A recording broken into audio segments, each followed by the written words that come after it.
Sawadee Kap. Hello and welcome to Daily Wisdom, Walking the Path with the Buddha. Today is our Pali Canon and English study group where we study the words of the Buddha.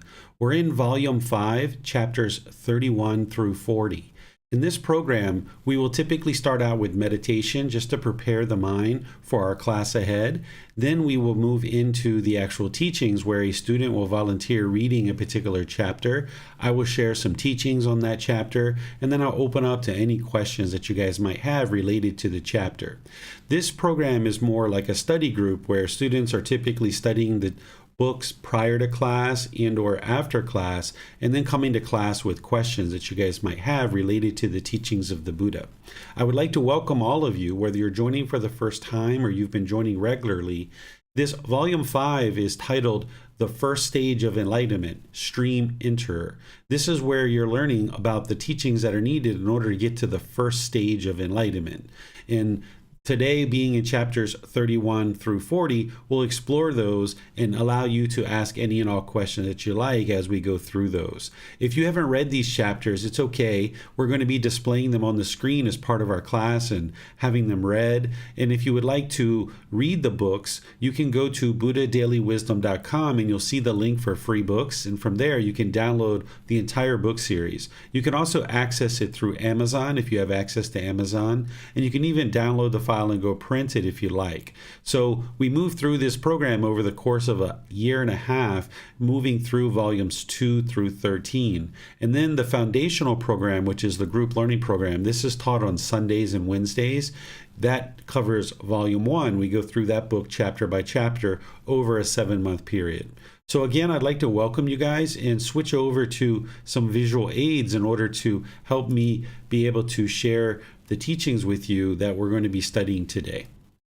We're starting with chapter 31 rather than going into our meditation because there's a number of pages to read today that would be quite extensive if we also did meditation. So there's some days where I will actually skip over meditation.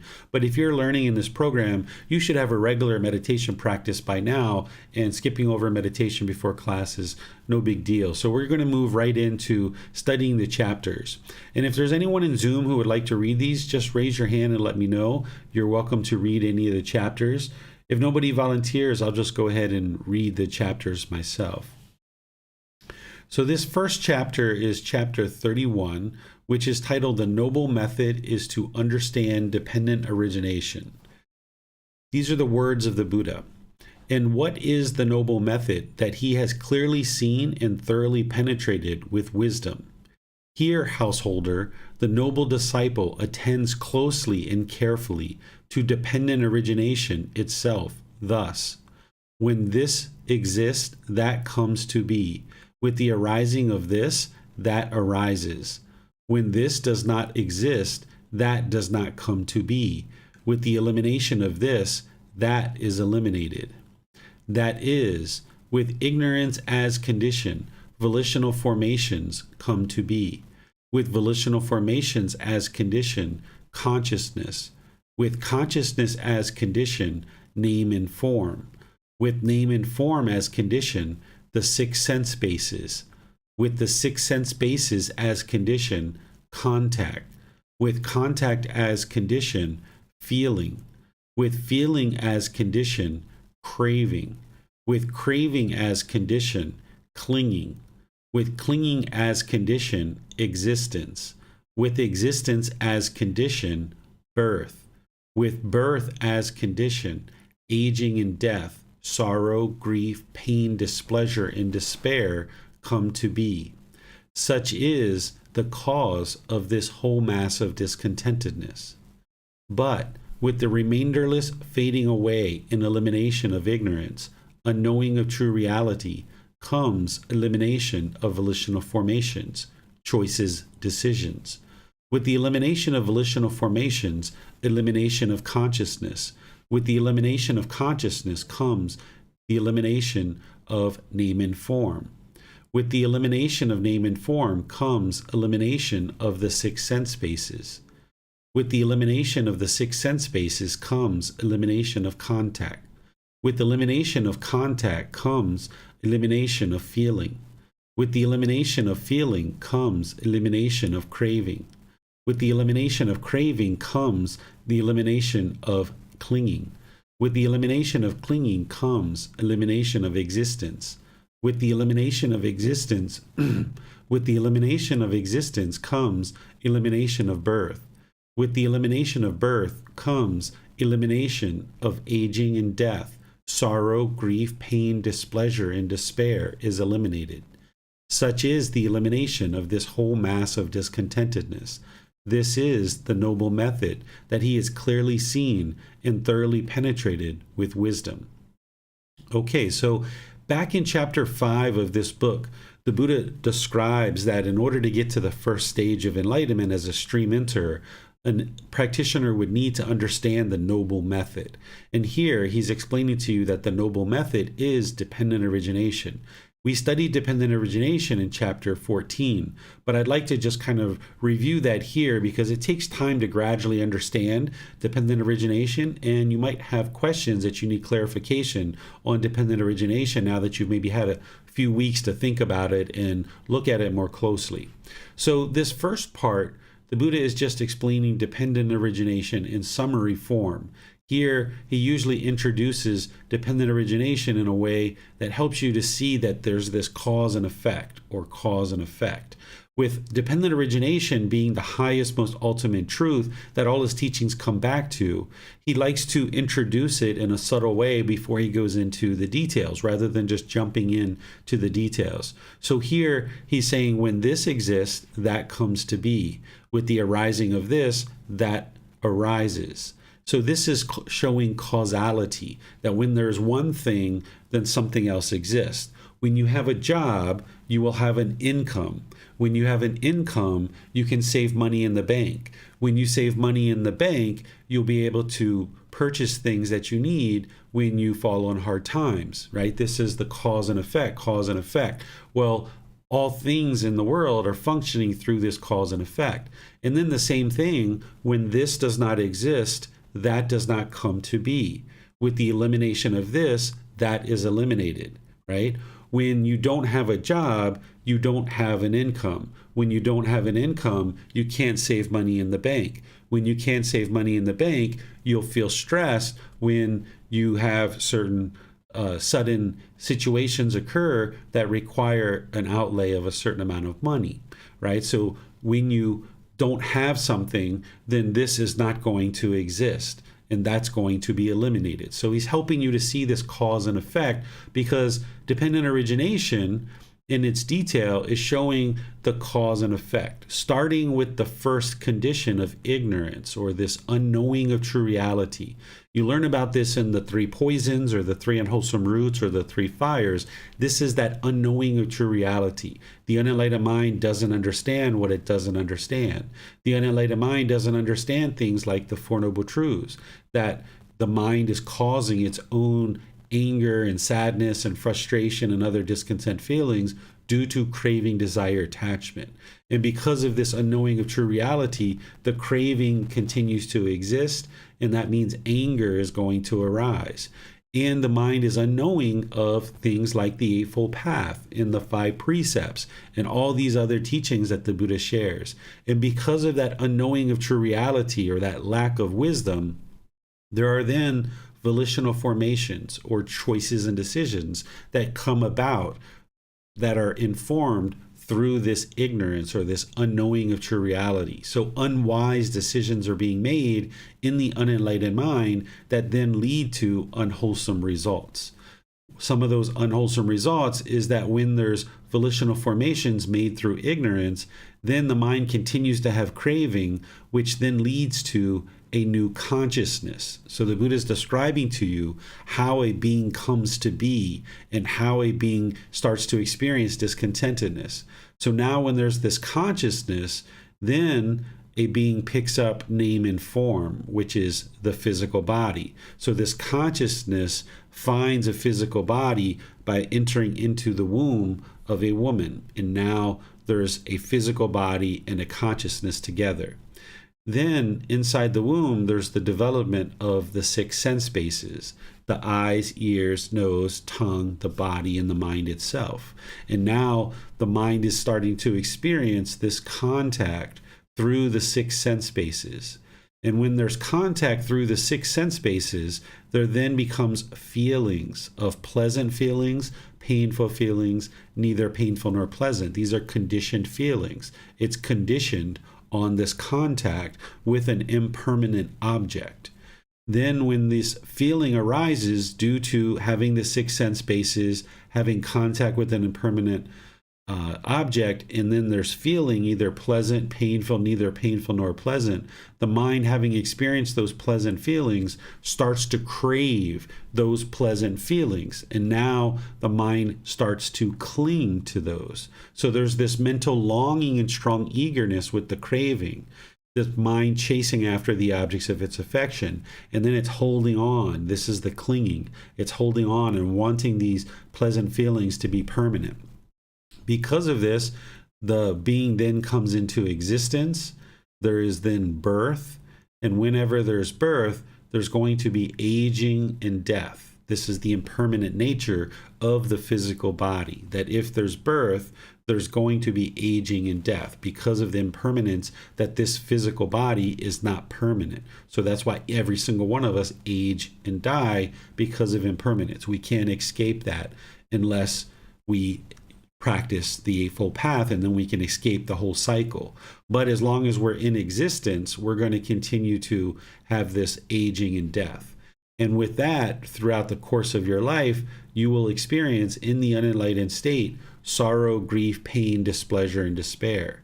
And all of this is happening that then accumulates all this massive amount of discontentedness due to the ignorance. It's the ignorance that allows the cravings to continue to exist. And as long as there's craving, there's going to be sorrow, grief, pain, displeasure, and despair. That's the anger. Because of ignorance, craving and anger continues to exist. And the Buddha is showing you the step-by-step process of how a being comes to be in the world and how one comes to experience this discontentedness. And your goal on this path to enlightenment is to unravel this and eliminate the ignorance, so that if you can eliminate the ignorance, then you can eliminate the discontentedness, and you can eliminate the continuous birth, aging, and death. But in order to do that, you need to eliminate the craving and the clinging. That's how you actually eliminate the discontent mind. But in order to eliminate that, you have to eliminate the ignorance, which is you apply wisdom. So by learning the teachings of the Buddha, practicing them to independently verify them, you can actually then experience the elimination of ignorance, which will lead to the liberation of mind. The peace and the joy will come into the mind. So that's this next part that the Buddha is explaining, that with the remainderless fading away in elimination of ignorance comes the elimination of these volitional formations that are unwise. Because when you put wisdom in replace of ignorance, now the decisions that you make as an enlightened being are going to be informed by wisdom, not by the unknowing of true reality. So when you have wisdom, your mind is going to be liberated from this whole complete cycle. You're eliminating the unwise decisions, so you eliminate the conditions that are causing the consciousness to continue to exist. You're eliminating the consciousness, you eliminate the taking up of this physical body, which is called name and form. By eliminating the name and form, you're eliminating the creation of the six sense bases. By not having the six sense bases, you're not going to experience contact. By eliminating contact, there won't be any conditioned feelings. That's how the mind then eliminates craving. Craving is eliminated, the mind is no longer going to cling. Because there's no more clinging to existence, there's not going to be existence. Now, because there's no existence, there won't be birth. And when there's no birth, then you've eliminated aging and death, sorrow, grief, pain, and displeasure, and you've eliminated the entire massive amount of discontentedness because you're now outside of the cycle of rebirth. So here, this is showing you the step-by-step elimination, because when ignorance does not exist, volitional formations will not come to be in terms of unwise volitional formations. This is also helping you here to see why when the discontent feelings arise in the mind, the Buddha teaches in the Eightfold Path, and when you observe with right mindfulness the bodily sensations of discontentedness starting to arise, that you cut that off and let it go. You eliminate the arising bodily sensations by cutting off and letting go the bodily sensations. One moment, everyone. Just needed to do something here. Okay. All right, so I just needed to do something in Zoom there. So when you eliminate the feelings of conditioned feelings arising by observing those bodily sensations and you restrain the mind, it cuts off and eliminates the cravings. This is how you get to liberation. That the Buddha is describing this in the Eightfold Path, but you can see the underlying details of it here of why this is occurring. Because when the mind has eliminated the conditioned feelings, you'll eliminate the cravings. And then when there's no cravings in the mind, then it won't produce conditioned feelings. So this is where the Buddha is helping you to see all the individual steps and all the individual details through dependent origination. So I'm going to see what questions you guys have. You're welcome to raise your hand and ask any questions or follow-up questions directly. You can put those into the comment section of Facebook, YouTube, or Zoom. Or in Zoom, you can raise your hand electronically and ask any questions or follow-up questions directly.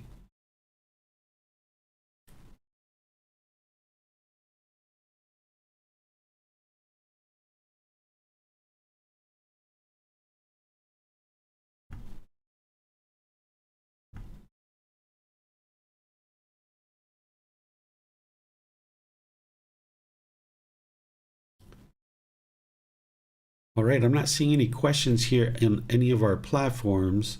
So let's move on to the next chapter. The next chapter is chapter 32. This one is titled The Little Bit of Soil in the Fingernail. Monks, what do you think? Which is more, the little bit of soil that I have taken up in my fingernail, or this great earth? Venerable Sir, the great earth is more. The little bit of soil that the perfectly enlightened one has taken up in his fingernail is insignificant compared to the great earth. That little bit of soil is not calculable, does not bear comparison, does not amount even to a fraction.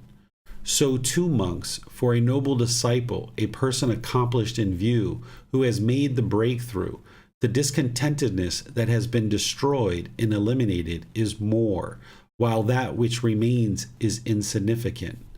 Compared to the former mass of discontentedness that has been destroyed and eliminated, the later is not calculable, does not bear comparison, does not amount even to a fraction, as there is a maximum of 7 more lives. He is one who understands as it really is. This is discontentedness. This is the cause of discontentedness. This is the elimination of discontentedness. This is the way leading to the elimination of discontentedness. Therefore, monks, an effort should be made to understand this is discontentedness. An effort should be made to understand this is the cause of discontentedness. An effort should be made to understand this is the elimination of discontentedness. An effort should be made to understand this is the way leading to the elimination of discontentedness. Okay, so here's a common simile that the Buddha will use when he's comparing two things side by side and he's trying to show the significance of one versus the insignificance of another. Here, he's talking about the amount of earth that the entire earth has versus the little bit of soil that is under his fingernail. And he's saying the little bit of soil under his fingernail is insignificant or incalculable compared to the massive amount of discontentedness that exists in the mind prior to getting into the first stage of enlightenment.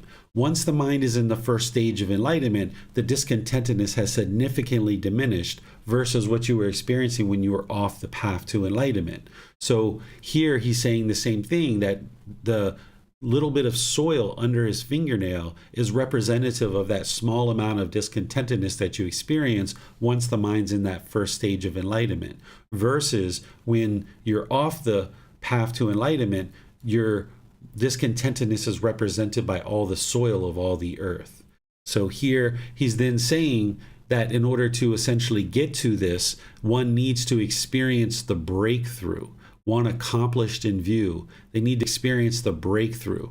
And what that breakthrough is, to be able to destroy discontentedness, is to understand the Four Noble Truths. The Four Noble Truths is the very first step on the Eightfold Path, which is right view. This is going to help you to establish what is the problem in the mind, the cause, the elimination, and the path forward. That's what you're learning through the Four Noble Truths.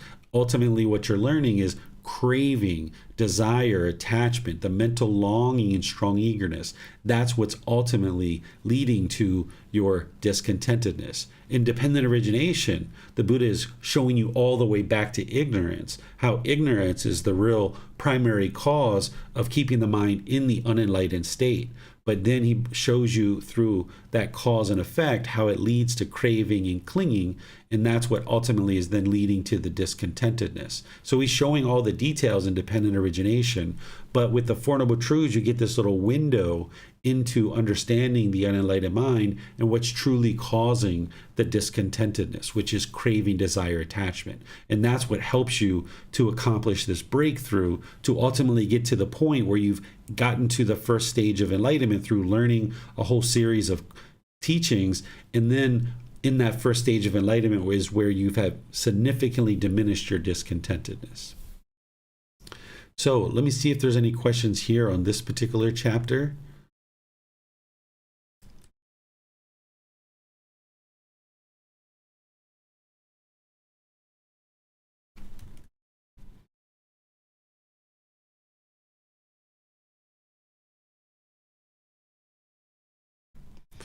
All right, so now we're going to move to the next chapter, which is chapter 33. The achievement of other communities cannot compare with the achievement of a noble disciple. Monks, suppose that a man would place a Sinyuri, the king of the mountains, 7 grains of gravel the size of mung beans. What do you think, monks? Which is more, the 7 grains of gravel the size of mung beans that have been placed there, or Sanira, the king of the mountains? Venerable sir, Saniru, the king of the mountains, is more. The 7 grains of gravel the size of mung beans are insignificant.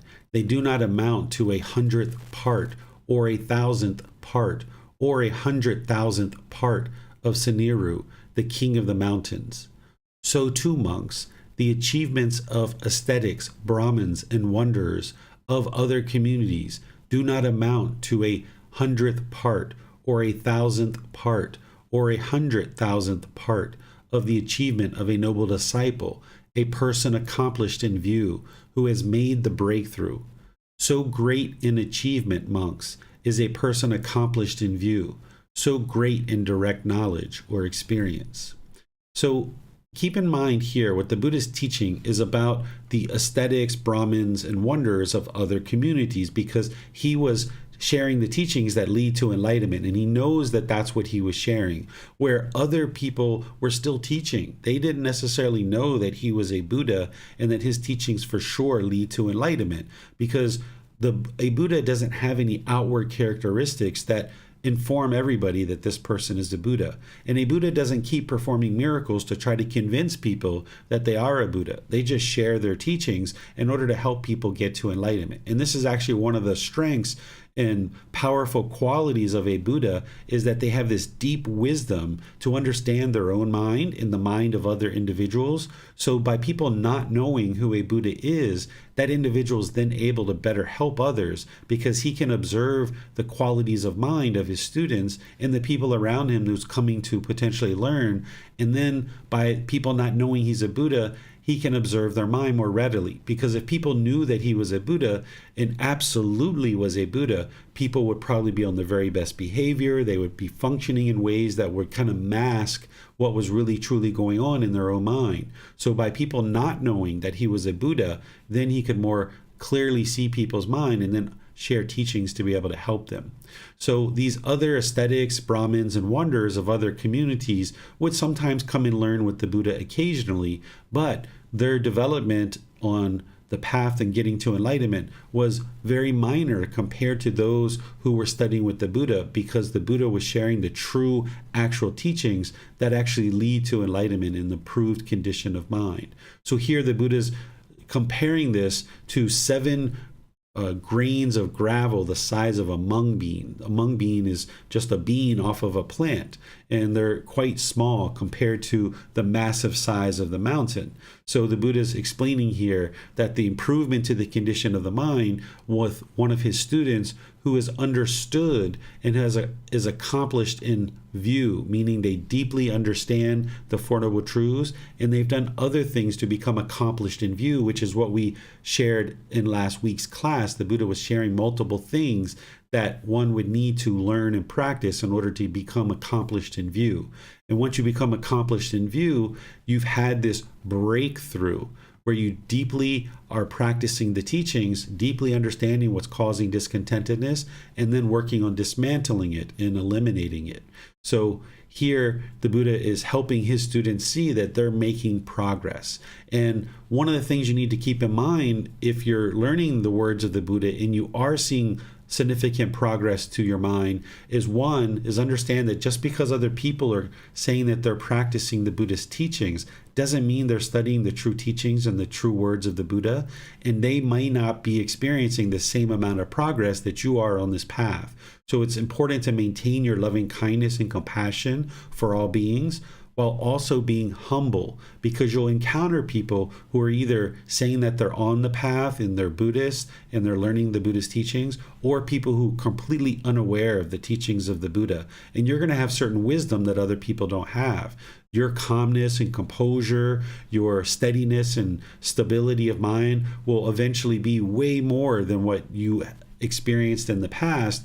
And not that you should compare yourself to others, because that would be conceit, but as you're interacting with others and you observe people's minds are really struggling, you need to be sure you have loving kindness and compassion, as well as humbleness in the mind, that you don't allow the conceit to rise up based on the wisdom that you're experiencing and based on the steadiness and calmness and composure and the peace and the joy that's in your mind that other people aren't experiencing. So that's something to keep in mind as you study a particular chapter like this.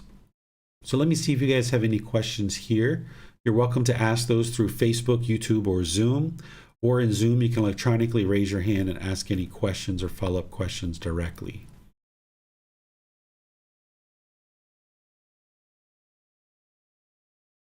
Okay, I'm not seeing any questions anywhere. So we'll move on to the next chapter, which is chapter 34. Here, this one is titled, A Noble One with Developed Sense Bases. And how, Ananda, is one a noble one with developed sense bases? Here, Ananda, when a monk sees a form with the eye, hears a sound with the ear, smells an odor with the nose, tastes a flavor with the tongue, touches a physical object with the body, recognizes a mental object with the mind, there arises in him what is agreeable. There arises what is disagreeable. There arises what is both agreeable and disagreeable. If he should aspire, may I reside perceiving the unrepulsive in the repulsive. He resides perceiving the unrepulsive in the repulsive. If he should aspire, may I reside perceiving the repulsive in the unrepulsive. He resides perceiving the repulsive in the unrepulsive. If he should aspire, may I reside perceiving the unrepulsive in the repulsive and the unrepulsive. He resides perceiving the unrepulsive in that.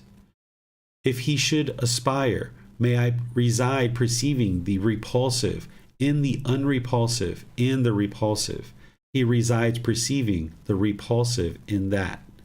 If he should aspire, may I avoid both the repulsive and unrepulsive, reside in equanimity, mindful and clearly aware. He resides in equanimity towards that, mindful and fully aware. Ananda, that is how one is a noble one with developed sense bases. Okay, let me help you understand what the Buddha is describing here. Before even talking about what he's describing here, it's important that you have the background information of understanding the 6 sense bases in craving. What the mind is doing, as you see in dependent origination and all the Buddha's other teachings, is the mind is longing and yearning through the sense bases, through the eyes, ears, nose, tongue, the body, and the mind. It has certain cravings. It wants to have agreeable contact through the eyes. It wants to always permanently see agreeable things. And when it sees agreeable things, then it experiences those conditioned pleasant feelings. But now when it comes in contact with disagreeable things or disagreeable forms through the eyes, now the mind experiences painful feelings. And then the same thing is occurring due to craving through all the other sense bases. So if you hear agreeable music, for example, someone pulls up next to you in a car and you hear agreeable music, you might get pleasant feelings like happy, excited, or elated. But now when somebody pulls up with disagreeable music that you find disagreeable, you're having that contact through the ears with disagreeable music, and due to your craving, you find this music to be disagreeable. Now you might get frustrated or irritated or annoyed because of that. And this is causing the mind to go up and down throughout your life and throughout your day, that as you're experiencing agreeable and disagreeable contact, the mind is going to go up and down. And it's experiencing this contact through the sense bases. Well, here the Buddha is explaining the same thing, but he's using the words of unrepulsive and repulsive, rather than agreeable and disagreeable. In other places, he uses the words agreeable and disagreeable. So the unrepulsive would be agreeable contact. The repulsive would be disagreeable contact. So if you're experiencing contact through the sense bases and you find it to be unrepulsive, then you're seeing it as agreeable. Or if you find it to be repulsive, then you're seeing it as disagreeable. So this first sentence, what the Buddha is describing is that, may I reside perceiving the unrepulsive in the repulsive. So when you experience something that is disagreeable or repulsive, he's saying that train your mind to see it as unrepulsive or see it as agreeable. Right? And this is one of the first things that you're doing, that rather than continuing to allow the craving to persist in the mind and keep seeing things as disagreeable and repulsive, when your mind starts to observe something and right away you're having this disagreeable contact, say with music, instead of thinking of it that way and thinking of it as repulsive, start perceiving it as agreeable or unrepulsive. Okay? And this will help you to move the mind away from your cravings. Then the next thing he says is, okay, when I see something as unrepulsive, meaning it's agreeable to you, now may I start perceiving it as repulsive, right? He's helping you to move the mind closer to the middle. That if you perceive something as agreeable to you, he's saying start to see it as disagreeable. Start to see that agreeable thing that you're coming in contact with is disagreeable. The reason why is because as long as your mind continues along with craving, desire, attachment through the sense bases and wanting agreeable contact, you can only be happy when you get that agreeable contact. So you need to start moving the mind away from that. And what he's ultimately going to get you to here in this teaching is where you don't see things as repulsive or unrepulsive, that you don't see something as agreeable or disagreeable, that instead, when you're having contact through the sense bases, it's just contact. It's not repulsive or unrepulsive. It's not agreeable or disagreeable. It's just contact. So when that person pulls up next to you in the car with certain music that if you had a craving, you'd be like, oh yeah, that's my jam, that's my music. Instead, it's just like, there's some contact, there's some music. Okay, there's some music, or there's some sound coming into the ears. And I don't see that as agreeable or disagreeable. It's just music. And now when somebody comes up next to you with music that you would have previously seen as disagreeable or repulsive, now when someone pulls up in a car with that type of music, rather than seeing it as disagreeable or repulsive, instead it's like, there's some sound. Interesting. And you know that these things are impermanent, that all this sound coming into the ears is impermanent, so there's no need for you to make a judgment of whether it's agreeable or disagreeable, but instead you just see it as contact. And that's what he's helping you to do here when he's describing to see the repulsive or the disagreeable as unrepulsive or agreeable. And when you see and experience the unrepulsive or the agreeable, see it as to be repulsive or disagreeable. Because as long as your mind keeps latching onto it and seeing it as agreeable, you're going to keep chasing after those pleasant feelings. And now he's getting you deeper into this, and he says, may I reside perceiving the unrepulsive in the repulsive and the unrepulsive, right? So now you're not either agreeing with the repulsive or the unrepulsive. So you're not seeing agreeable contact as being either agreeable or disagreeable. It's just contact. That's what he's ultimately getting you to here, that you're not seeing disagreeable contact as disagreeable or agreeable. It's just contact. That's all it is.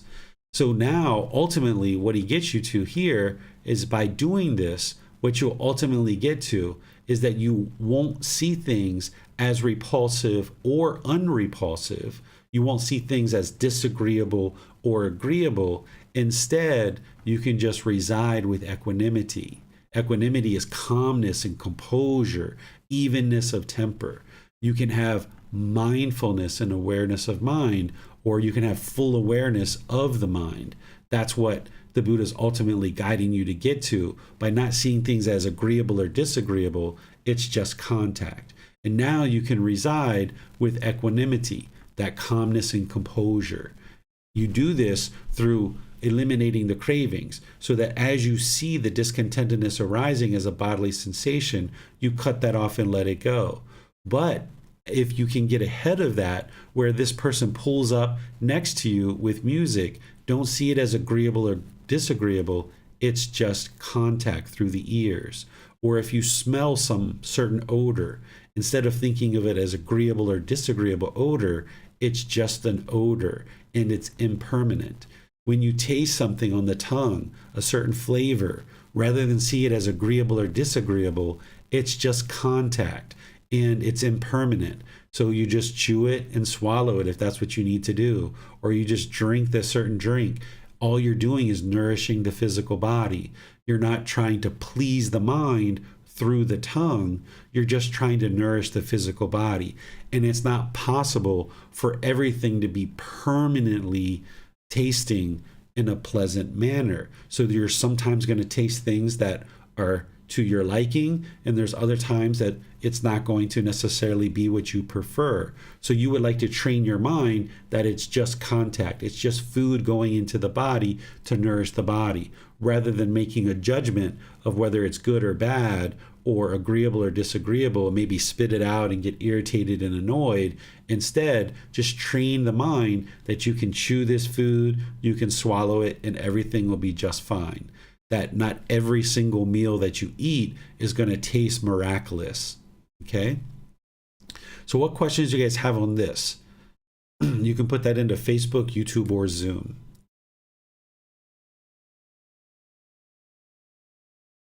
All right, I'm not seeing any questions anywhere, so we'll just go ahead and move on to the next chapter, which is chapter 35. You can see here that I've explained a lot in these chapters, that it's important for you to go read each of these chapters so that you see the words of the Buddha and then the guidance that I'm providing you to help you. So here, chapter 35, the title is Difference in Understanding of Teachings Between a Stream Enterer and an arahant.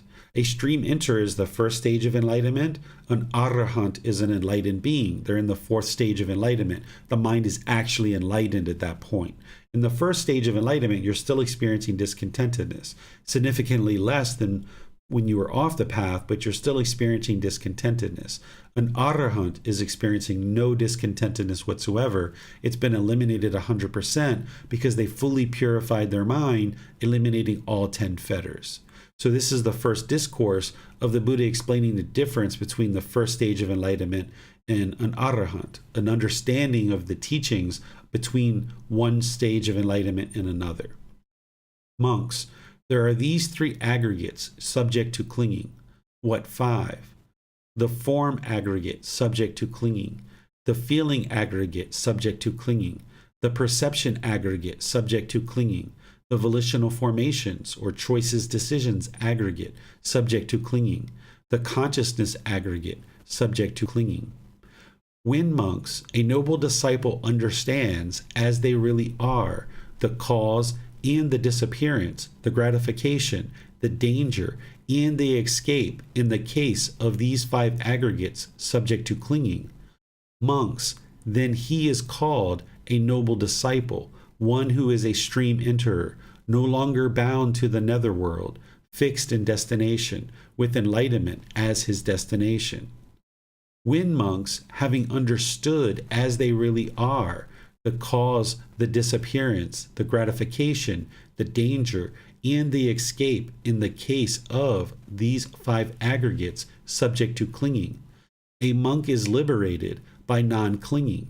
Then he is called a monk who is an arahant, one whose taints are destroyed, who has lived the holy life, done what had to be done, laid down the burden, reached his own goal, completely destroyed the fetters of existence, one completely liberated through final knowledge or wisdom. So let me help you understand what the Buddha is describing here. The first thing is to understand what the 5 aggregates are. The 5 aggregates were taught at other times during this program, but I'll just kind of review them for you guys because you may not have been around when those were being taught. These 5 aggregates or 5 collections or 5 elements, these are the 5 elements that help you to understand what a living being is. A living being is going to have all 5 aggregates. So you have these 5 aggregates, just like a dog or a bat or a rat or a snake or a tiger. Any living being is going to have these 5 aggregates. There's the form aggregate, which is physical form. There's the feelings aggregate, which is that conditioned feelings of pleasant feelings, painful feelings, neither painful nor pleasant. There's the perception aggregate, which are your views and opinions of how you view the world around you. Then there's the volitional formations aggregate or collection or element, which is the choices and decisions. You make certain choices and decisions. Then there's the consciousness aggregate, which is the mind itself. Consciousness is just another name for the mind. So you can learn this, which is what I just shared with you, and now you can independently reflect and you can see that you indeed have all 5 aggregates, and so does any other living being that you have around, that you can look. You can investigate this through learning and reflecting. And then when you practice, what the Buddha is teaching you here is to not cling to these 5 aggregates. He's explaining to you that you have these 5 aggregates. And in the Four Noble Truths, he explains that if you cling to these aggregates, that you're going to experience discontent feelings. So if you cling to the form aggregate, which is your physical form, and you get a pimple or a mole or a wrinkle or a gray hair or something like this, you're going to experience discontentedness. Or if you stump your toe, for example, if you cling to this physical form, wanting it to be permanent, then when you experience impermanence with the physical body, now you're going to experience discontentedness. So if you're craving this physical body to always be youthful, when you see a wrinkle, when you see a gray hair, when you start losing your hair, or any of these changes that can occur in the body, even like an injury, like hitting your toe on the edge of a leg of a couch or a table, you're going to experience discontentedness. But if you understand that this physical body is impermanent and it's not going to be permanently youthful, it's not going to look a certain way permanently, and you're not going to have permanent comfort in the body, it's impossible for you to have that, Then, without clinging to this body, you will experience more peace and more joy.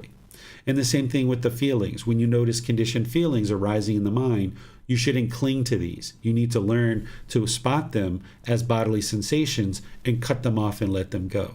And then your perceptions, your views and opinions. If you've ever been in an argument with someone over your views and opinions, and you're kind of fighting and advocating and debating almost until death because of your views and opinions, and then you get really angry and frustrated afterwards or during the conversation, that's because you're clinging to your perceptions. If you cling to the perception that other people are causing you to be angry, then you're not going to ever be able to get to liberation. You need to be able to let go of certain views and opinions that are false views and false opinions. But the way that you do that is through cultivating wisdom. So no longer clinging to your views and opinions about the world, but instead getting to the point where you have wisdom, that you're no longer believing things, because with belief you don't know what's true or false. But if you can learn, you can reflect, to independently verify and practice, then you know the truth, and you won't cling to your views, your opinions, and your beliefs. Instead, you will know the truth. You're no longer clinging to these things. And you shouldn't be in a situation where you're arguing or debating about your views, opinions, and beliefs, because that's not going to lead to liberation, because you're there having this divisive speech and argumentative speech and harsh speech. So by letting go of your perceptions, no longer clinging to them, then you can reside more peaceful and joyful. Same thing with your choices and decisions or your volitional formations. If you make a decision today about something that's going to occur 3 months from now, or 3 weeks from now, or 3 days from now, or 3 hours from now, or 3 minutes from now, if you cling to a decision and now you want that decision to happen exactly the way you wanted it, 3 minutes from now, 3 hours from now, 3 weeks from now, 3 months from now, what have you, then as impermanence is happening, your decision isn't going to be able to remain permanent. You're going to need to not cling to your decisions. You're going to need to be flexible in your decisions, because as impermanence is happening, it's not possible for you to make a decision now that is going to stay true all the way through.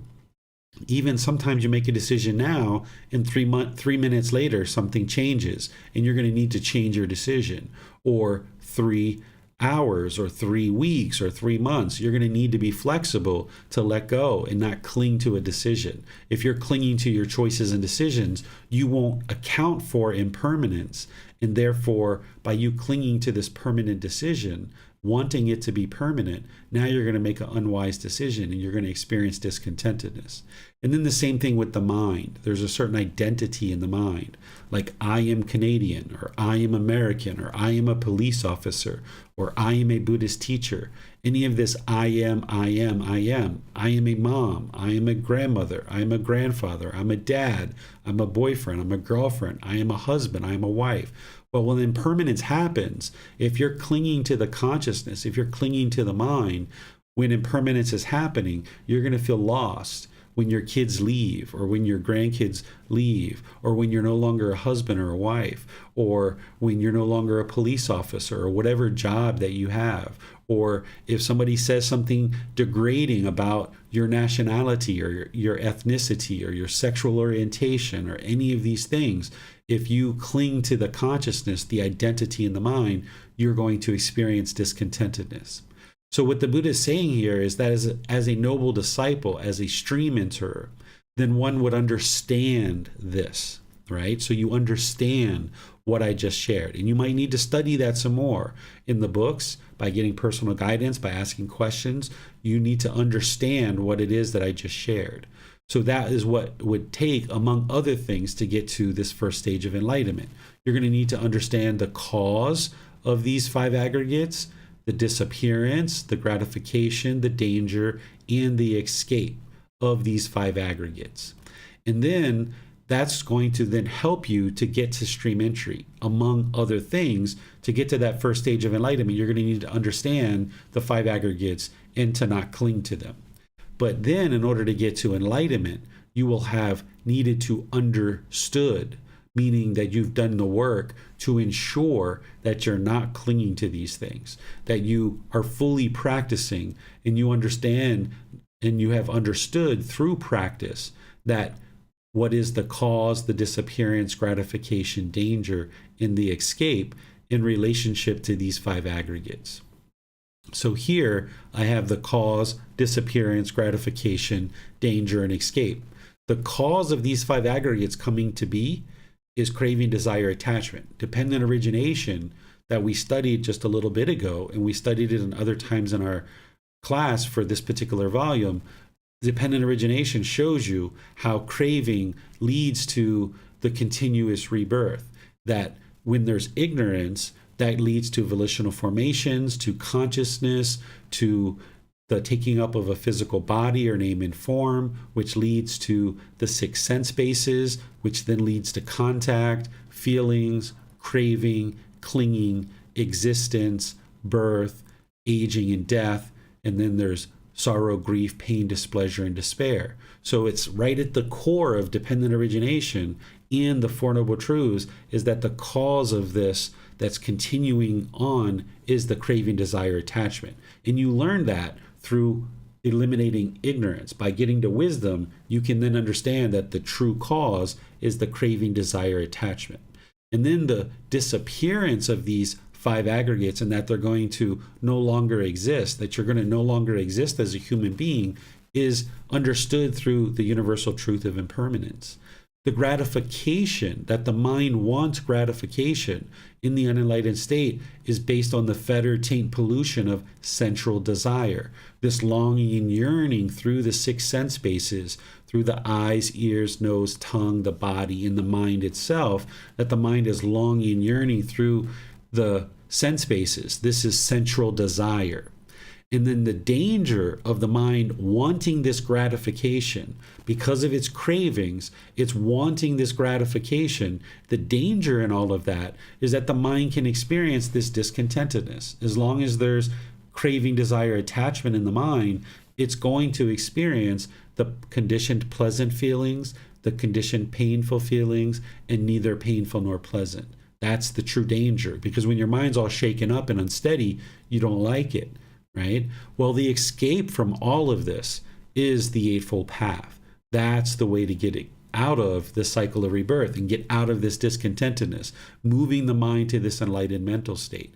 The Eightfold Path is the path to enlightenment. So this is the escape. And this is what you would have needed to understand in detail and be practicing it. As a stream enter in the first stage of enlightenment, you understand it, but you haven't fully understood it because you're not yet fully practicing it. As a stream enter, you understand these things. You have all the wisdom you need because you're at the first stage of enlightenment and you've practiced to a certain degree to get to that first stage of enlightenment.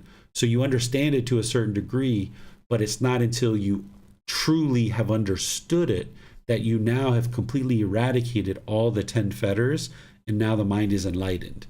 That's what the Buddha is describing up here when he says that a monk is liberated by non-clinging. By not clinging to the 5 aggregates, then you are going to experience the enlightened mental state because you've now destroyed the fetters, that you no longer are experiencing the 10 fetters. And the mind is now liberated through final knowledge, meaning you've acquired all the wisdom that you need, fully understood the entire path, not just intellectually, not just reflecting on it to independently verify it, but you're practicing it effortlessly.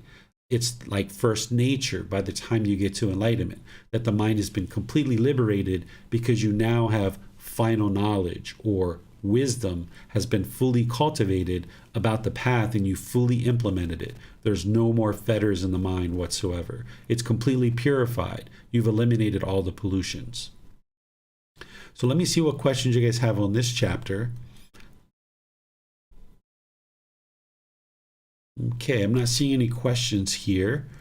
I will continue on with our class, moving into chapter 36. Here the title is Difference in Understanding of Teachings Between a Stream Enterer and an Arahant, Second Discourse. Monks, there are these 6 sense bases. What 6? The eye, the ear, the nose, the tongue, the body, the mind. When monks, a noble disciple understands as they really are the gratification, the danger, and the escape in the case of these six sense bases, then he is called a noble disciple who is a stream enterer, no longer bound to the nether world, fixed in destination, with enlightenment as his destination. Monks, there are these six sense bases. What six? The eye, the ear, the nose, the tongue, the body, the mind. When monks, having understood as they really are the gratification, the danger, and the escape in the case of these six sense bases, a monk is liberated by non-clinging. Then he is called a monk who is an arahant, one whose taints are destroyed, who has lived the holy life, done what had to be done, laid down the burden, reached his own goal, completely destroyed the fetters of existence, one completely liberated through final knowledge or wisdom. So here the Buddha is describing that the difference between a stream enterer, the first stage of enlightenment, and an arahant, the fourth stage when someone's actually enlightened, is that as a stream enterer, you understand the six sense bases. You understand what they are, the eye, ear, nose, tongue, body, and mind, and that the mind is longing and yearning through these. So you understand the gratification, the danger, and the escape. Those are the things that we just talked about. The same gratification, danger, and escape. But as an arahant, an enlightened being, you have understood it, meaning there's no more clinging, there's no more longing and yearning through these sense spaces, that you've eliminated the fetter of sensual desire among all the other fetters that you've eliminated as well. So that's what he's describing here. Let me see if you guys have any questions on this particular chapter.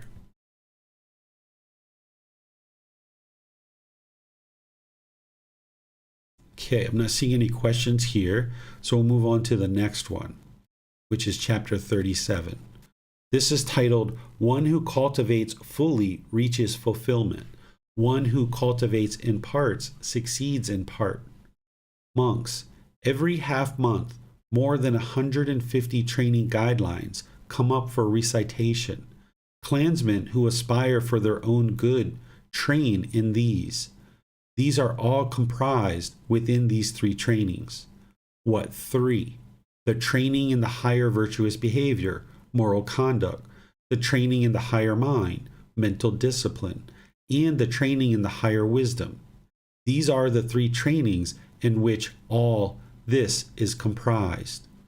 Here, monks, a monk fulfills virtuous behavior, concentration, and wisdom. He falls into wrongdoing in regard to the lesser and minor training guidelines and rehabilitates himself. For what reason? Because I have not said that he is incapable of this, but in regard to those training guidelines that are fundamental to the spiritual life, in practice of the spiritual life, his behavior is constant and steadfast. Having undertaken the training guidance, he trains in them. With the destruction of the taints, he realizes for himself, with direct knowledge, experience, in this very life, the taintless liberation of mind, liberation by wisdom, and having entered upon it, he resides in it. If he does not attain and penetrate this with the complete destruction of the five lower fetters, he is an attainer of nibbana or enlightenment between one life and the next. If he does not attain and penetrate this with the complete destruction of the five lower fetters, he is an attainer of nibbana or enlightenment upon landing. If he does not attain and penetrate this with the complete destruction of the five lower fetters, he is an attainer of nibbana or enlightenment without extra effort. If he does not attain and penetrate this with the complete destruction of the five lower fetters, he is an attainer of nibbana, enlightenment, with extra effort. If he does not attain and penetrate this with the complete destruction of the five lower fetters, he is one bound upstream, heading toward the heavenly realm. If he does not attain and penetrate this with the complete destruction of the three fetters, and with the diminishing of craving, anger, and ignorance, unknowing of true reality, He is a once returner who, after coming back to this world only one more time, makes an end of discontentedness.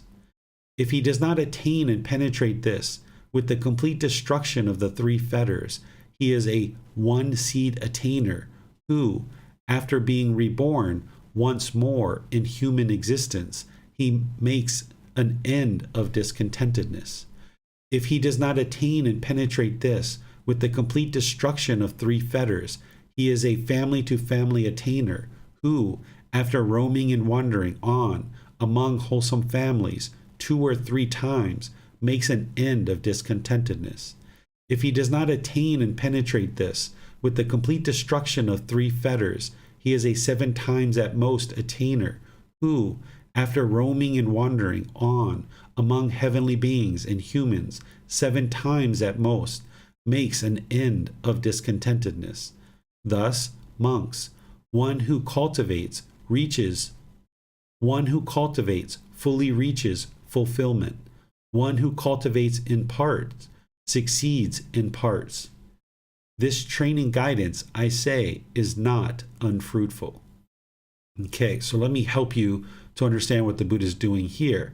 He's helping you to understand developing the mind fully, reaching to fulfillment, meaning reaching to enlightenment, and then one who cultivates in parts succeeds in parts. So if you fully cultivate the mind in this life, meaning you fully eliminate all 10 fetters, you will get to enlightenment.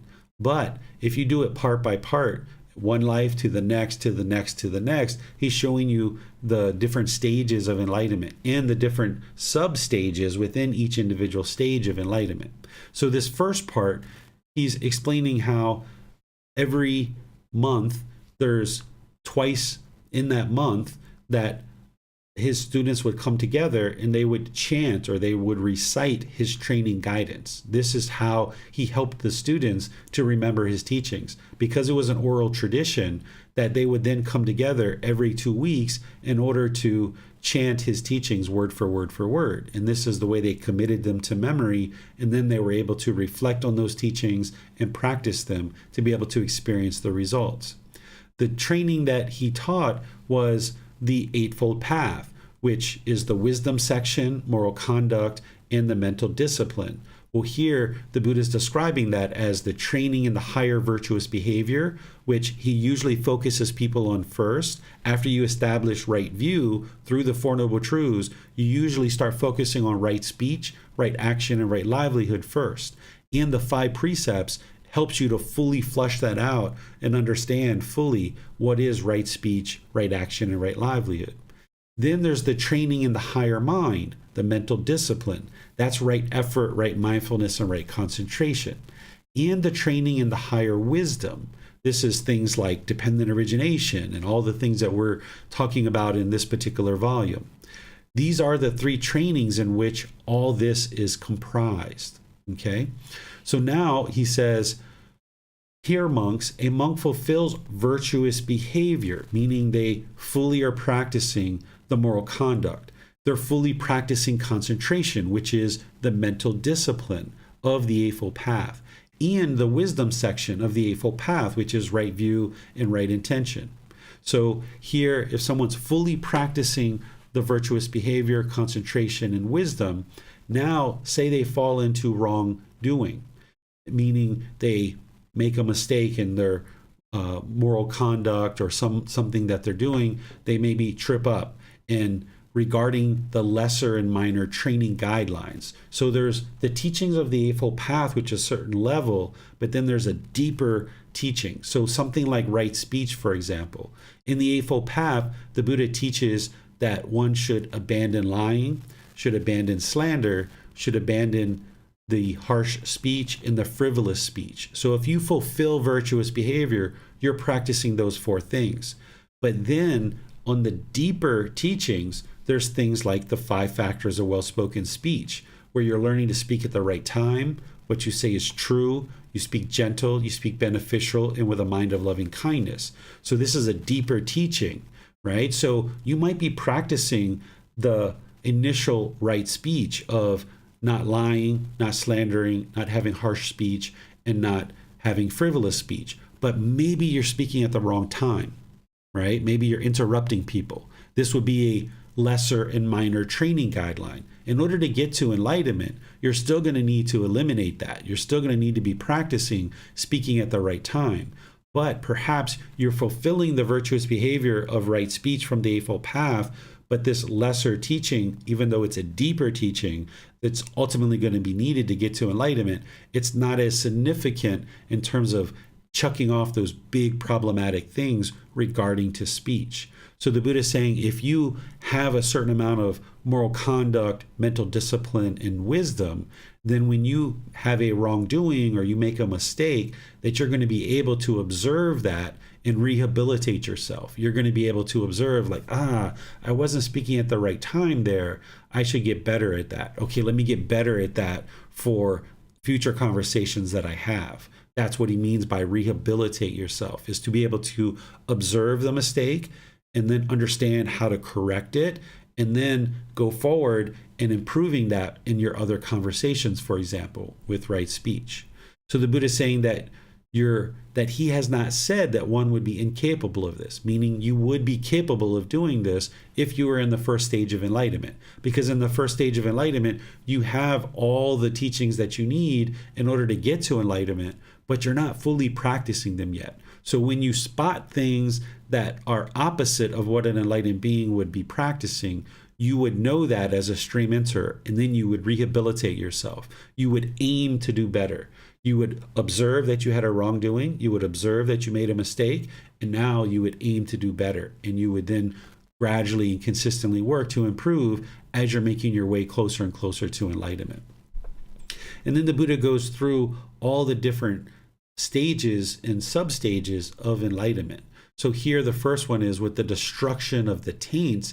He realizes for himself with direct knowledge in this very life the taintless liberation of mind, liberation by wisdom, and having entered upon it, he resides in it. This is enlightenment. So once somebody completely destroys the taints or the fetters, they've eliminated all 10 fetters, their mind is liberated. It's no longer experiencing strong feelings. You're no longer having anger, sadness, frustration, irritation, annoyance, guilt, shame, fear, boredom, loneliness, shyness, resentment, jealousy. Even the slightest displeasure is eliminated from the enlightened mind. It's the taintless liberation, that you've liberated the mind by wisdom, that you're not believing the teachings you've learned, reflected, to independently verify, and you practice. And now, having entered upon enlightenment, you will continue to reside in it for the rest of this life. It's a permanent mental state that you will experience for the rest of this life. And then he goes through the subsequent stages of enlightenment, describing a non-returner. Here, when he's describing a non-returner, there's different types of non-returners.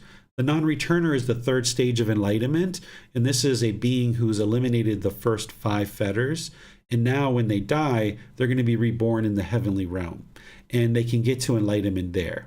So here, the first one the Buddha is describing is one who's eliminated the first 5 fetters, but then they get to enlightenment between this life and their next life. So between one life and the next, they get to enlightenment in that life. And then this one, he's saying upon landing, meaning once you are reborn in that heavenly realm, you get to enlightenment right there at that moment. Then he's talking about once you're reborn in the heavenly realm, without real struggle or this real extra effort, then you can get to enlightenment. By doing a little bit of work in the heavenly realm, you can get to enlightenment there. And then the fourth one, he's talking about here, where an individual has been reborn into the heavenly realm through eliminating the 5 fetters in this life, and now with extra effort in the heavenly realm, they get to enlightenment there.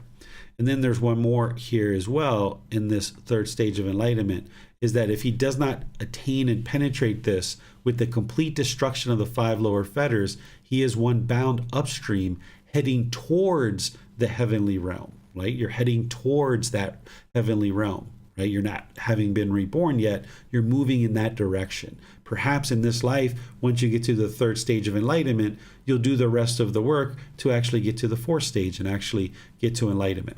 And then he talks about the others here. I don't know that I need to necessarily go through all of these for you guys.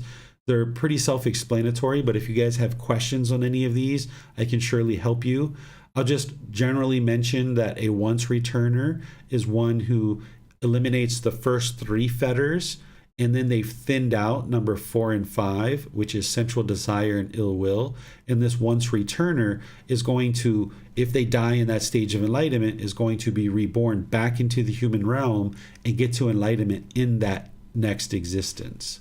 And then he describes the different types of stream enterers here, which is something that we studied previous, which is a 1-seed attainer, a family-to-family attainer, and a 7 times at most attainer. We've studied this in this same book in previous discourses. So let me see if you guys have any questions related to this particular chapter.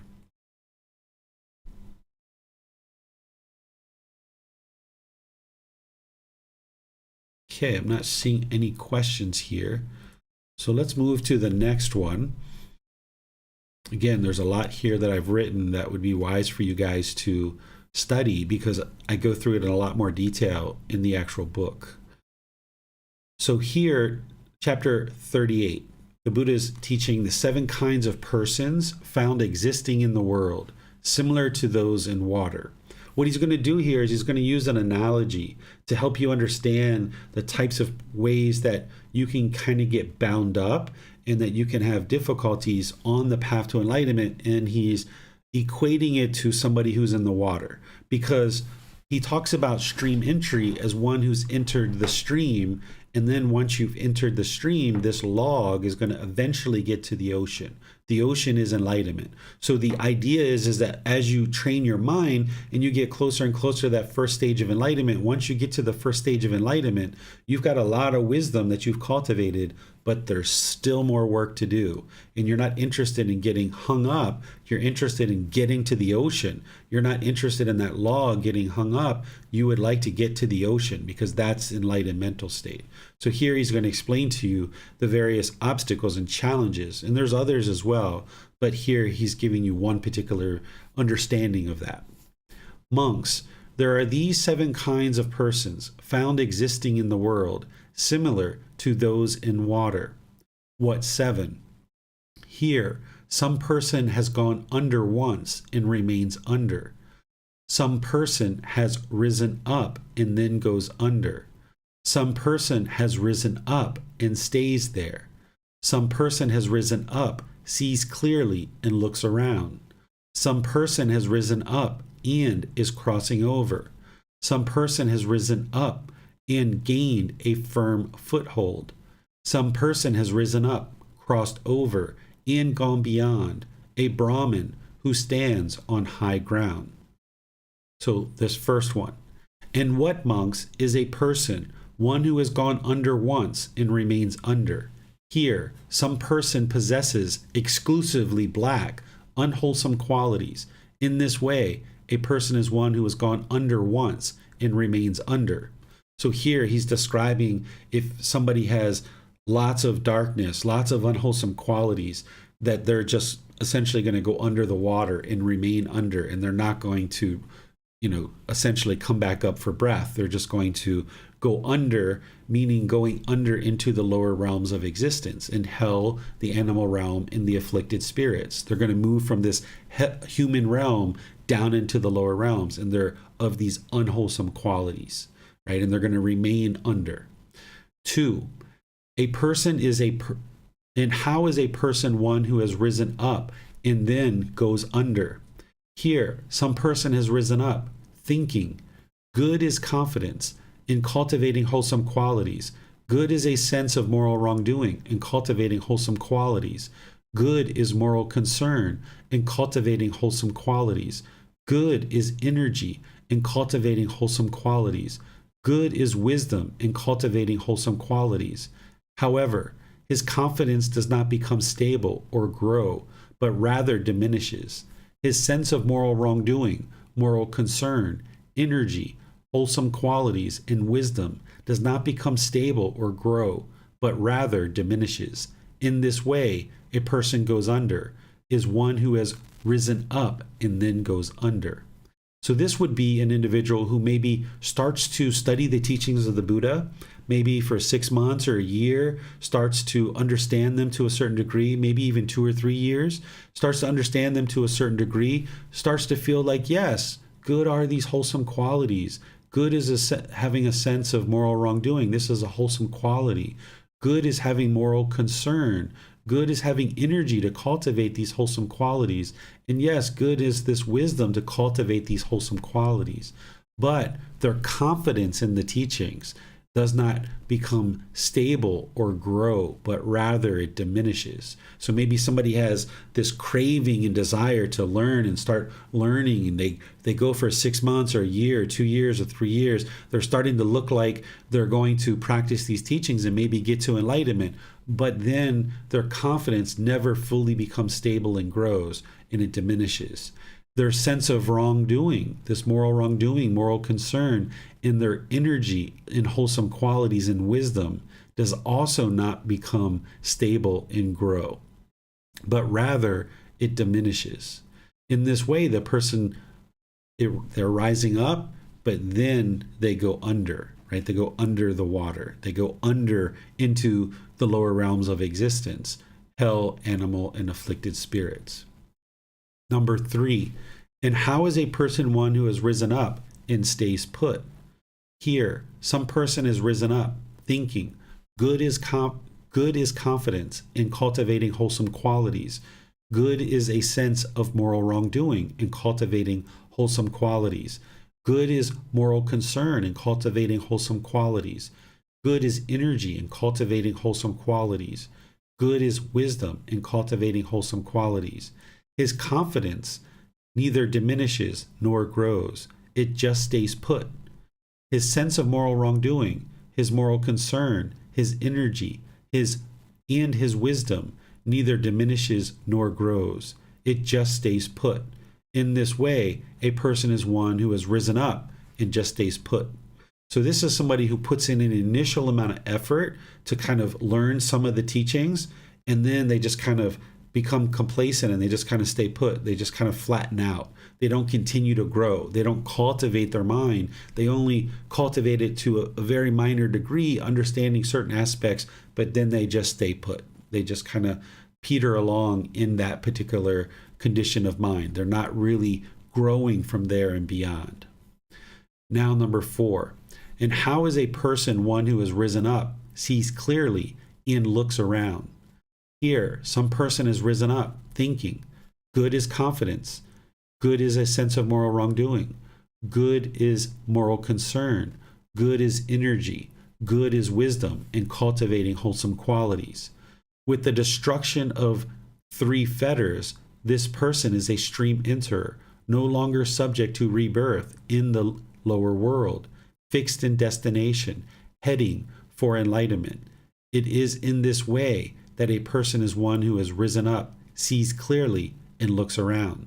So this is describing an individual who has actually made their way to that first stage of enlightenment, learning all the different things that need to be learned.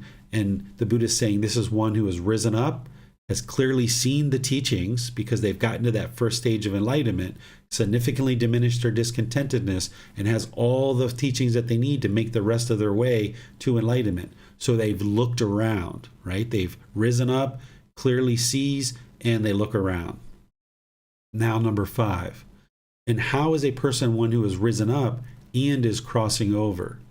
Here, some person has risen up, thinking, good is confidence. Good is a sense of moral wrongdoing. Good is moral concern. Good is energy. Good is wisdom in cultivating wholesome qualities.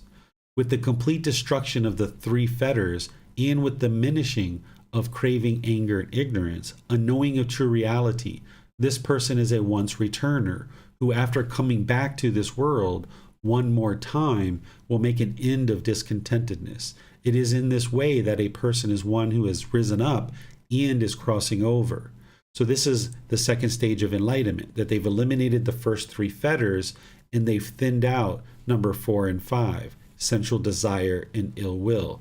That's the diminishing of craving, anger, and ignorance. They haven't eliminated it, they've just diminished it.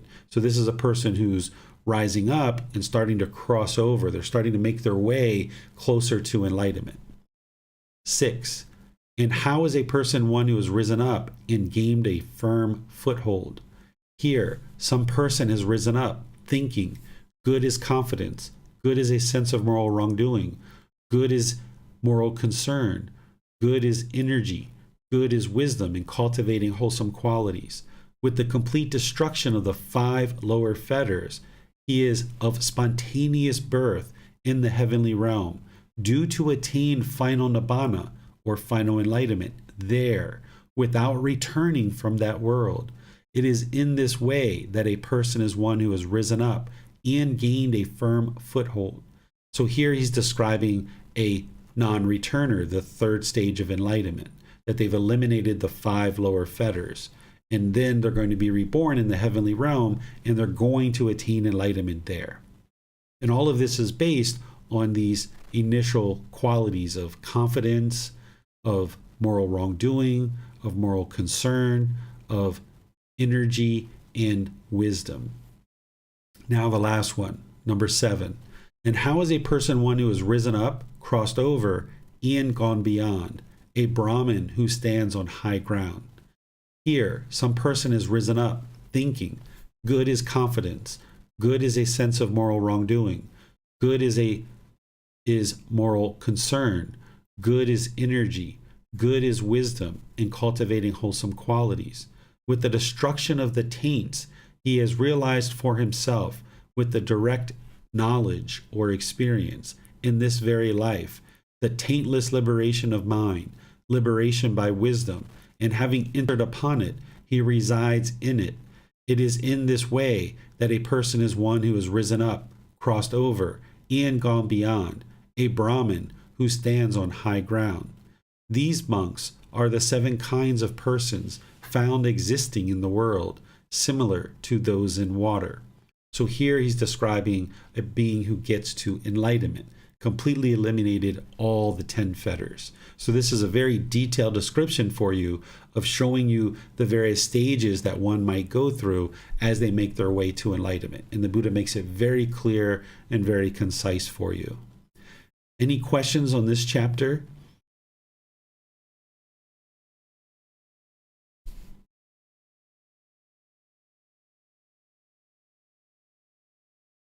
All right, I'm not seeing any questions here. So let's go to the next chapter, which is chapter 39.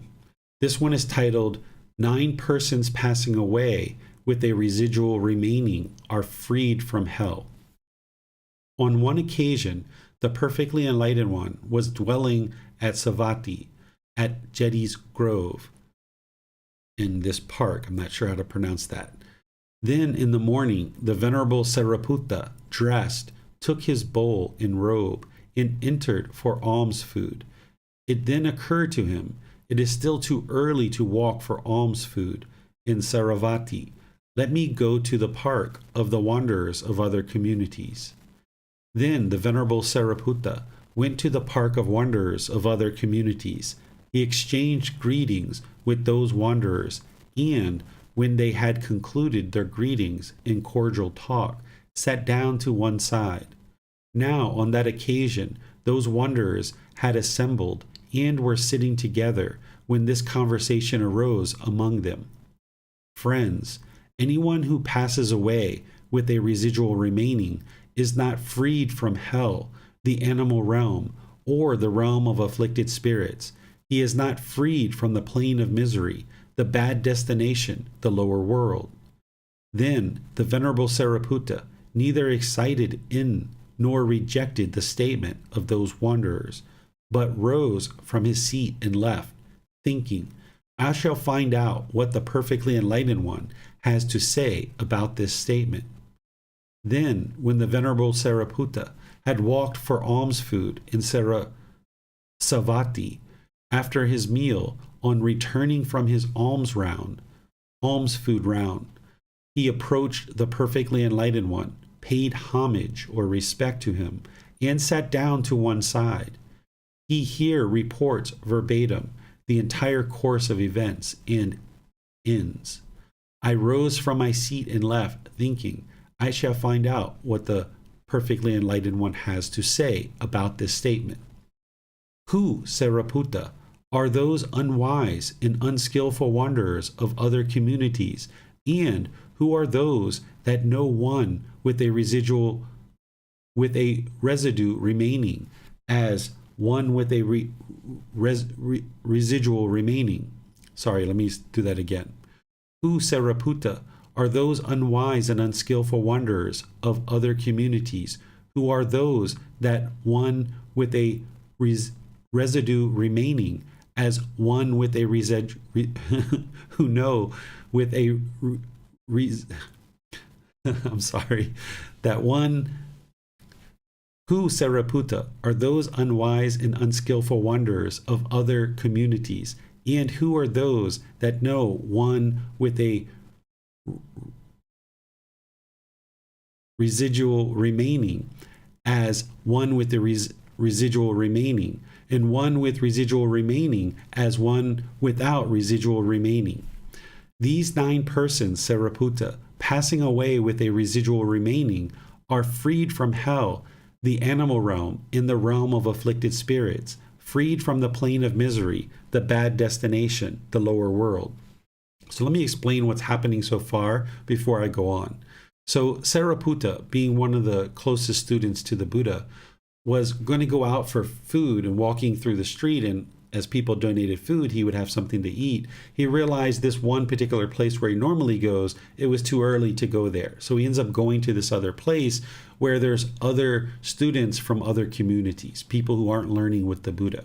And as he goes to this other place and he greets these other people, they start sharing with him that anyone who dies with a residual remaining is not freed from hell, the animal realm, or afflicted spirits, the bad destinations, the lower realms.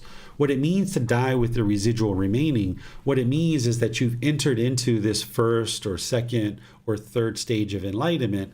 And now if you have residual remaining, it means that you've done a certain amount of work to get to the first, second, and third stage of enlightenment, but you still have a little bit of residual pollution in the mind. You still have some of the taints there. They're not fully eliminated like an arahant. So a stream enterer, a once returner, and a non-returner would have residual remaining. And what these people are saying is they're not free from the hell. They're not free from the realm of afflicted spirits or the realm of or the animal realm. So they're not free from the hell realm, the animal realm, or the realm of afflicted spirits. But what the Buddha teaches, which you guys should know by now, is that by the time you get to the first stage of enlightenment, you're free of hell, you're free of animal realm, you're free of afflicted spirits, because you've reached that first stage of enlightenment where your mind has been cultivated to become a better and better human. You're functioning as a better and better human by the time you get to the first stage of enlightenment. So if you die in that stage of enlightenment as either a first, second, or third stage of enlightenment, you're going to come back either to the human realm or to the heavenly realm. You're not going to go to the lower realms. One of the big things of getting to the first stage of enlightenment is that you're free of the lower realms. So you wouldn't be reborn in hell, animal, or afflicted spirits realm if you have a residual remaining, the way that the Buddha describes it. But here, these students from other communities are saying, no, you're going to still be reborn in hell, animal, or afflicted spirits. So Sariputta, not really knowing 100%, wisely goes and seeks out his teacher to ask the question of, hey, what's happening here? Is this actually a true statement? And the Buddha says, who are those unwise and unskillful wanderers of other communities? How would they even know? He's saying, who are those that know one with a residual remaining? He's saying, how would they even know whether an individual still has certain pollutions in their mind? How would they even know that that's the case? He says, how would they know that? In one without residual remaining, as one without. So how would they even know if somebody was either enlightened or they were in one of the stages of enlightenment? How would they even know that? Because oftentimes an individual who's on the path to enlightenment isn't able to figure out somebody else's mind. A Buddha can figure that out. A Buddha can understand somebody else's mind and what stage of enlightenment they're in. But another individual wouldn't be able to even figure that out. And the Buddha is saying they wouldn't even be able to figure out who's enlightened and who's not, and who still has a residual remaining. So he says, these 9 persons, Sariputta, passing away with the residual remaining, are freed from hell, the animal realm, and the realm of afflicted spirits. So he's going to now explain to Sariputta that there are people who have a residual remaining, and they are free from hell. They are free from animal realm. They're free from the realm of afflicted spirits, which is exactly opposite of what these other students from other communities were actually saying. So now the Buddha is going to share the true teachings of somebody who still has residual remaining is freed from the lower realms. He says, what 9? Here, Sariputta, some person fulfills virtuous behavior or moral conduct and concentration or mental discipline, but cultivates wisdom only to a moderate extent. With the complete destruction of the 5 lower fetters, with the complete destruction of the 5 lower fetters, this person is an attainer of nibbana or enlightenment between one life and the next. This is the first person passing away with the residual remaining, who is freed from hell, the animal realm, and the realm of afflicted spirits, freed from the plane of misery, the bad destination, the lower world. So this person who's eliminated the 5 lower fetters, but still has a residual remaining, they still have the 5 higher fetters. The Buddha is saying this being is going to be reborn in heaven. They're not going back down to the lower worlds, the lower realms. So these other wanderers are saying, no, you still have residual remaining. You still need to be reborn in the lower world, in the lower realms. And the Buddha is showing you here, like, no, that's not the case. And then here's the next one. Again, some person fulfills virtuous behavior or moral conduct and concentration, mental discipline, but cultivates wisdom only to a moderate extent. With the complete destruction of the 5 lower fetters, this person is an attainer of nibbana upon landing.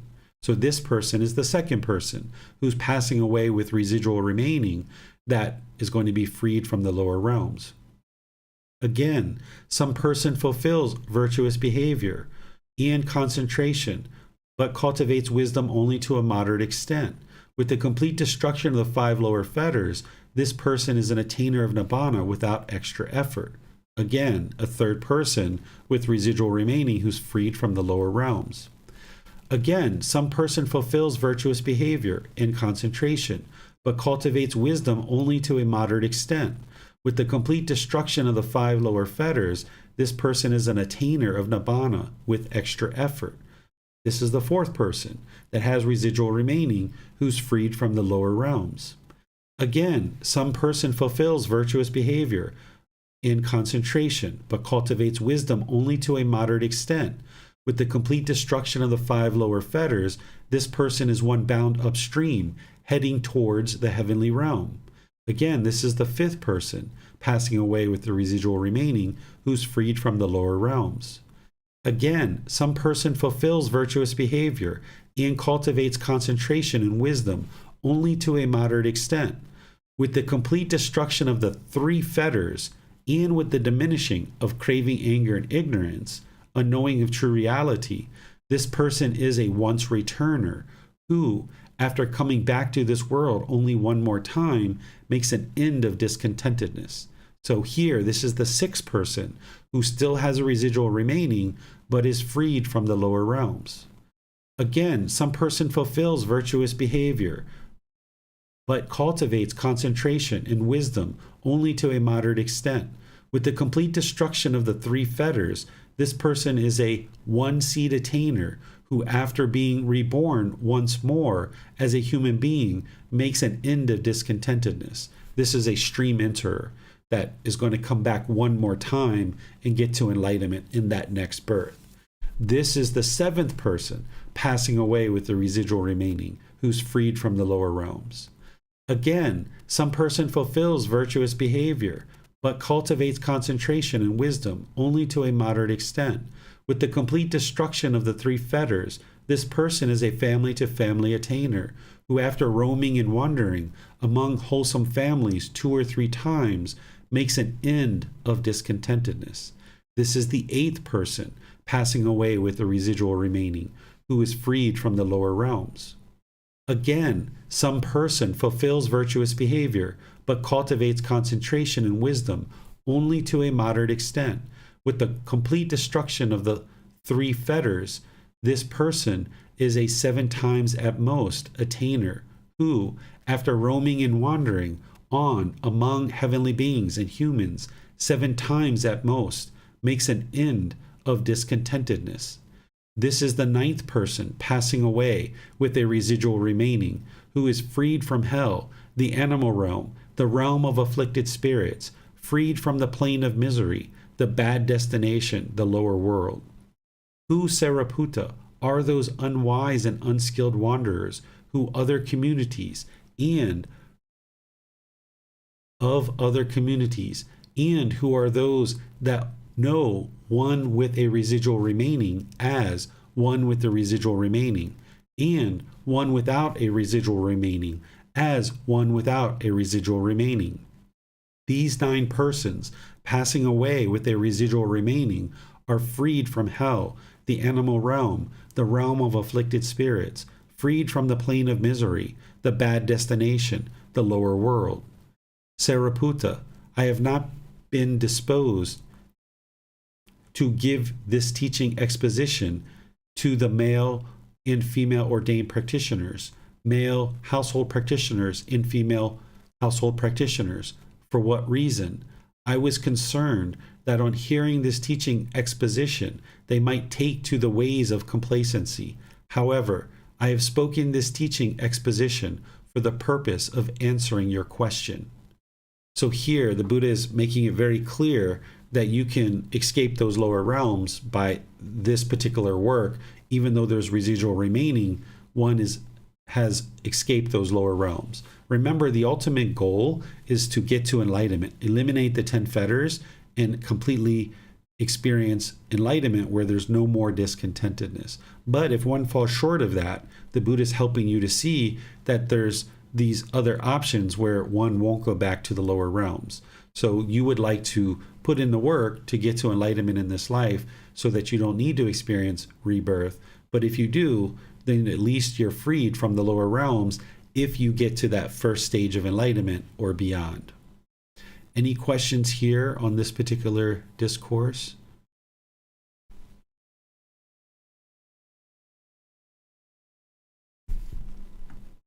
Okay, I'm not seeing any questions here. So let's go on to the last chapter for today's class, which is chapter 40. Here it's titled, A Stream Enter Knowing and Seeing in These Ways. Good monks, so you say thus, and I also say thus. When this does not exist, that does not come to be. With the elimination of this, that is eliminated. So here, this is dependent origination. Okay, we've just studied this in this class, so I'm not sure that I need to read all of that. Let's come down here where after dependent origination, the Buddha shares this. 1. Monks, knowing and seeing in this way, would you run back to the past thus? Where were we in the past? Were we not in the past? What were we in the past? How were we in the past? Having been what? What did we become in the past? No, Venerable Sir. So what he's doing here is he's saying, having clearly seen and knowing dependent origination, would you look to your past and wish that you were back in the past? And the students reply, no, understanding dependent origination, I'm not interested in going back to the past, because the past is continuous rebirth and being reborn over and over and over again and continue to experience discontentedness. So no, not interested in going back to the past. So now the second one, knowing and seeing in this way, would you run forward to the future thus? Shall we be in the future? Shall we not be in the future? What shall we be in the future? How shall we be in the future?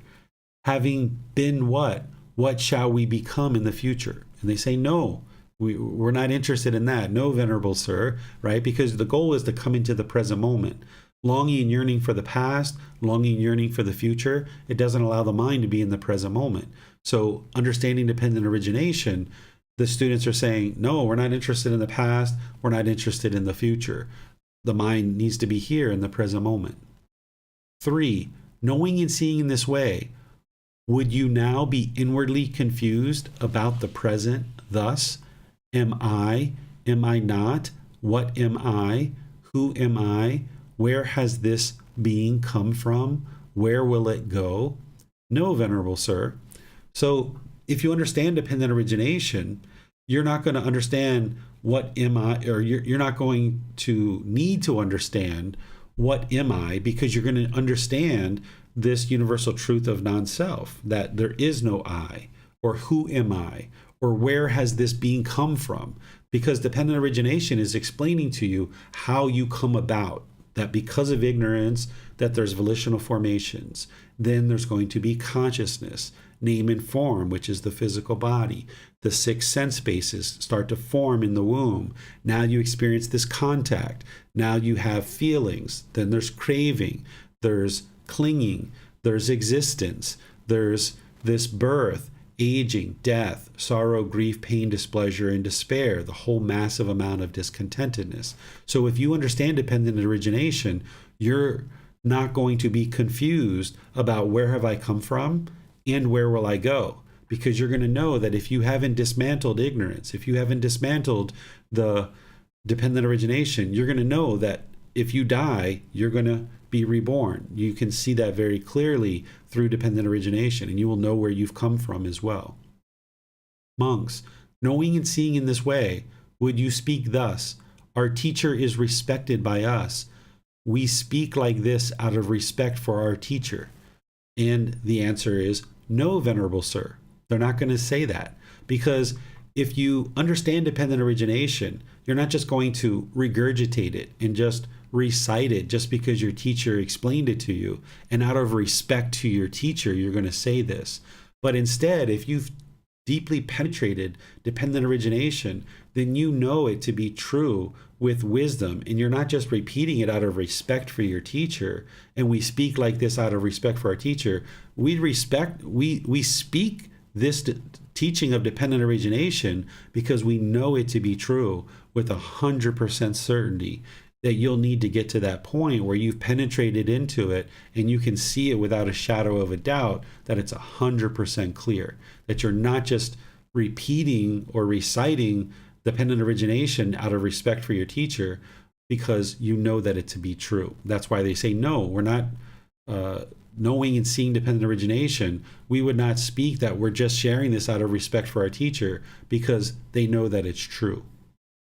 5, monks, knowing and seeing in this way, would you speak thus? Our aesthetic says this, and so do other aesthetics. It is only because of them that we say this. No, Venerable Sir.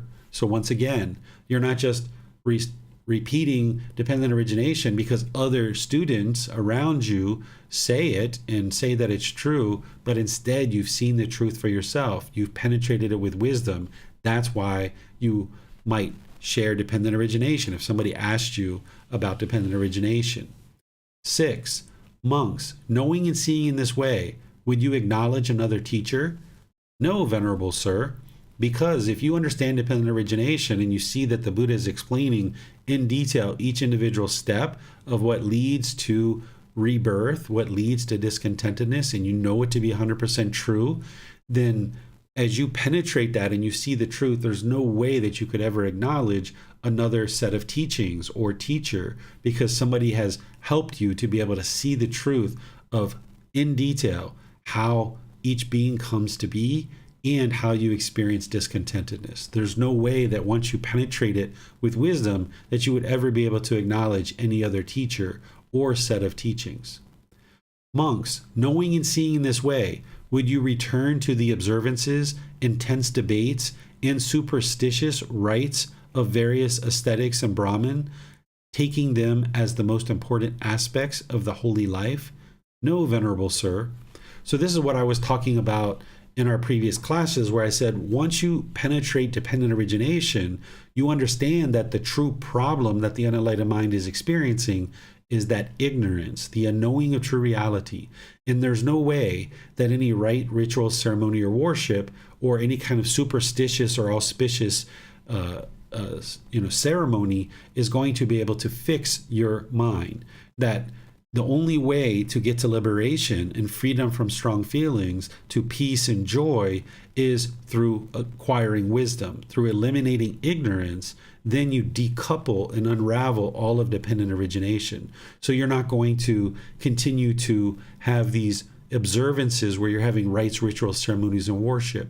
You're not going to also be involved in these debates where you're arguing and fussing with other people, trying to convince them because you already know wisdom. And if those people are interested in learning the teachings, they're going to have to choose to go learn them themselves, just like you did. Nobody forced you or coerced you into learning these teachings. So intensely debating with somebody is only going to lead to people being repulsed and pushed away. So if you know wisdom, if you have the wisdom of this path, you can just walk with wisdom and a smile. You don't need to go out and argue and be argumentative with people and having these intense debates. You just know wisdom, and you don't have to argue and fuss and fight with other people, because you can just walk with your wisdom and a smile because you know the truth. And you're not going to have these superstitious rites of various places that you might see, that you'll understand that that's not part of the holy life. Number 8, monks, do you speak only of what you know, see, and understood for yourselves? Yes, Venerable Sir. So here, the Buddha's ensuring that his students are only going to speak what it is that they've investigated and learned, that they've reflected to independently verify, and that they're practicing. You only speak the truth, only what you know to be true. If somebody told you something, you're not going to just believe that and then repeat it.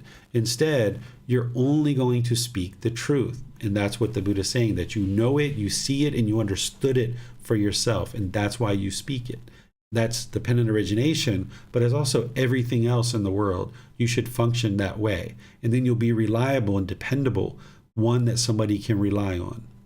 And now the Buddha finishes it up with, good monks, so you have been guided by me with this teaching, which is visible here and now, immediately effective, inviting inspection, onward leading, to be experienced by the wise for themselves.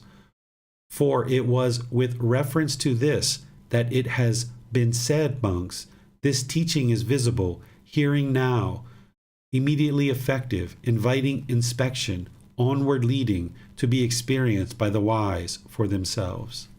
So here the Buddha is helping you to see, and he talks about it in other places too. He invites you to come inspect his teachings. Come examine these teachings. Come investigate them. Because he knows if somebody investigates his teachings closely enough, it's going to lead them to enlightenment. It's going to lead them to seeing the truth. Because there's no way that you can study these teachings seriously and not actually see the truth and actually experience improvement to the condition of the mind. You need to investigate through learning. You need to reflect and start to independently verify and practice. That's what's going to train the mind. And now as you're training the mind, having investigated and inspected the teachings, you're going to see the truth. And the Buddha says to be experienced by the wise for themselves. So as you become wiser and wiser, you're going to eliminate that ignorance, and then it's going to decouple all of dependent origination. And ultimately, at the end of dependent origination, he explains that that's how ignorance causes discontentedness. So wisdom is what's going to eliminate discontentedness. Liberation of mind by wisdom. You're cultivating wisdom to eliminate discontentedness, to liberate the mind from these strong feelings.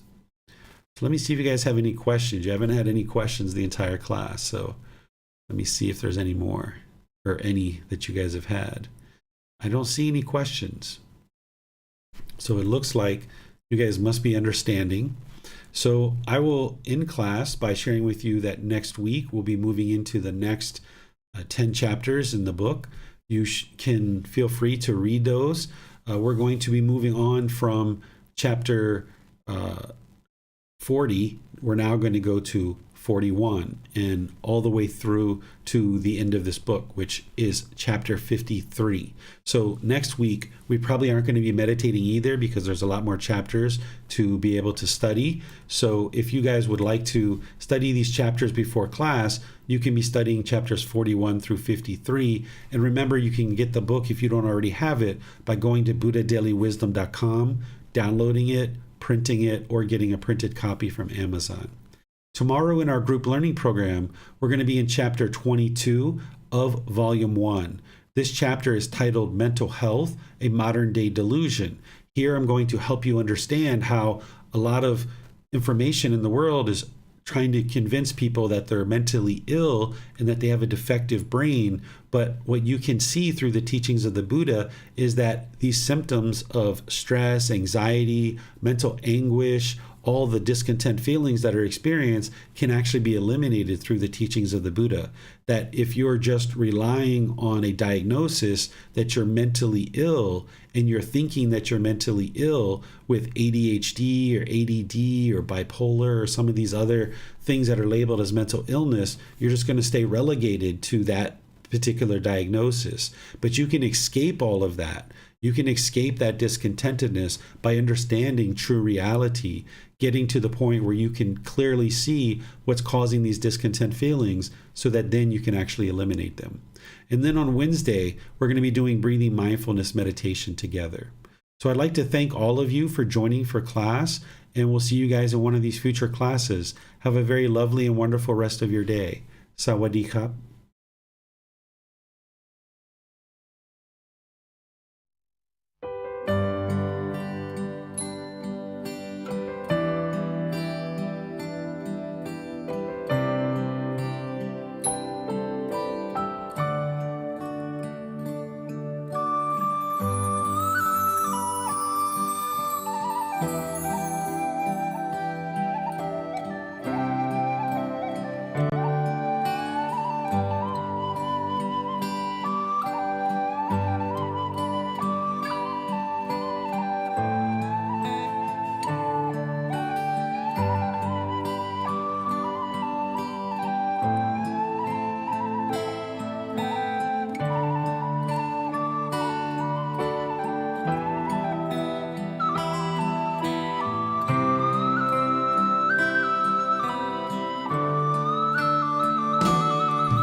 Thank you again for watching. Enjoy your meditation. Look forward to seeing you online and answering any questions that you might have. Thank you so much.